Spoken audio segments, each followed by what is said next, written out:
Hey, how's it going guys? This is Tom from UDS and welcome to our review of Eldest Souls, a brand new boss rush game by developers Fallen Flag Studio. We're going to tell you everything you need to know before you play, and don't forget to subscribe for more on all things gaming every single week. You're not going to want to miss it.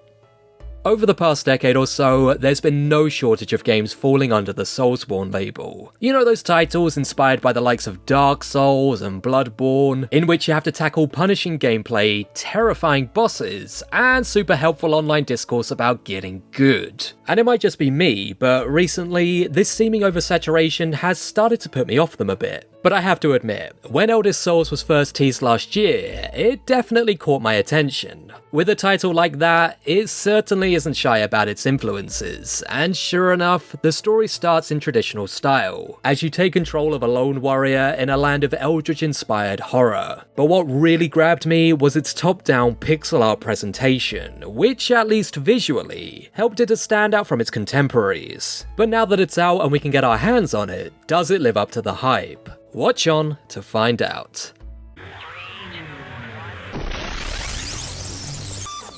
As with any Soulsborne, we have to start with the gameplay, which is predictably incredibly difficult. But like the best of the genre, it never feels unfair. You'll start each encounter not having a clue what to do, which if you're anything like me, results in a quick, messy death. But there's a deliberate rhythm to everything that you'll eventually pick up, and it's so satisfying when you do and you're able to slay the bigger beasties. You have a mixture of melee and ability-based attacks that develop and evolve as you progress through the game, making for a deep combat system that's so much fun to learn and tinker with. But be prepared to die a lot, and indeed swear a lot, as you progress through this sometimes painful learning journey. Yet it isn't all action all the time, as there's a meaty RPG element in which you can upgrade your different attributes. This allows you to tailor your character to your playstyle, and I found myself getting surprisingly attached. There's also plenty of NPCs to interact with. They offer you missions that really help to flesh out this macabre world of old gods and apocalyptic threat.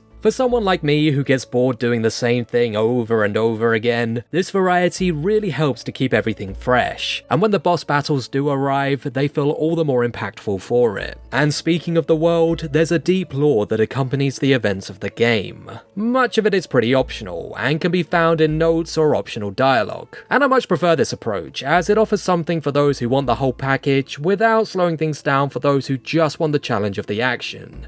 The story itself is pretty derivative of a lot of its influences, but if you're into cosmic horror, you'll find more than enough to sink your teeth into. But the real strength of the world building isn't in what's told, but how it's told. This is where the visuals come in, which are honestly second to none. The pixel art style really captures the mood of the world, with expert use of lighting and different areas making for a surprisingly immersive experience. The camera angle is similar to the likes of Hotline Miami, which on paper should make everything feel a bit smaller, given we're seeing everything from a bird's eye view. But despite no longer being viewed at ground level, you still get the sense of how massive these bosses are compared to you. They feel like a real threat, and the creature and character design in general is nothing short of excellent. The biggest compliment I can pay Eldest Souls is that it's got me excited for the Soulsborne genre all over again. It takes familiar elements and remixes them into a unique experience that's just as fun to look at as it is to play. If grown-up responsibilities didn't get in the way, I could see myself replaying it time and time again to tackle different obstacles in different ways and just discover every part of this meticulously crafted world.